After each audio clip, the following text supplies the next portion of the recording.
ഞാനിന്നിവിടെ കാണിക്കുന്നത് വാളംപുളി എങ്ങനെയാണ് ഉണക്കി സൂക്ഷിക്കുന്നത് എന്നാണ്.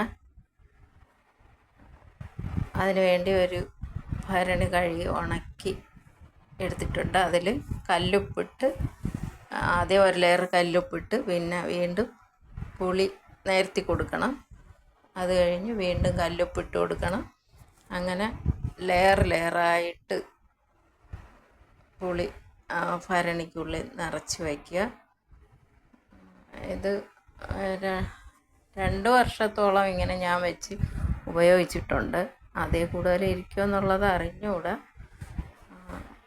ഇത് നല്ല രീതിയിൽ ഉണക്കിയെടുക്കണം. പുളി കുരുവെല്ലാം കളഞ്ഞിട്ട് എന്നിട്ട് നന്നായിട്ട് ഉണക്കിയെടുക്കണം. എന്നിട്ട് വേണം ഈ ഭരണിക്കുള്ളിലായിട്ട് ഇങ്ങനെ ഉപ്പിട്ട് അടുക്കി വെക്കാനായിട്ട്. പുളിയുടെ നാരൊന്നും ഇല്ലാതെ ഇതുപോലെ വയ്ക്കുന്നതാണ് ഏറ്റവും നല്ലത്. നാരെല്ലാം ഞാൻ ഊരി മാറ്റിയിട്ടുണ്ട്. പുളി മാത്രമേ ഉള്ളൂ അതിൻ്റെ അകത്ത്. അതാണ് ഏറ്റവും നല്ലത്. ഇങ്ങനെ നിറയെ ഫില്ല് ചെയ്ത് വച്ചിട്ട് വീണ്ടും കല്ലുപ്പ് തന്നെ ഇട്ട് കൊടുക്കണം. പൊടിയുപ്പ് ഇടാതിരിക്കുന്നതാണ് നല്ലത്. കല്ലുപ്പാണ് ഏറ്റവും ഉത്തമം.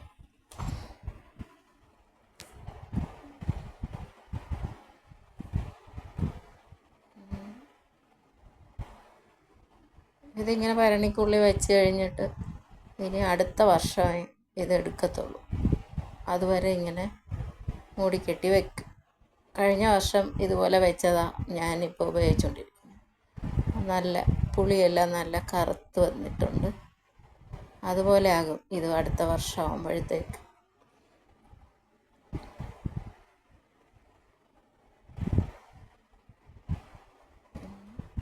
പരലെല്ലാം ഉപ്പ് നിറച്ച് ലാസ്റ്റ് ഇട്ട് കൊടുക്കുന്നു.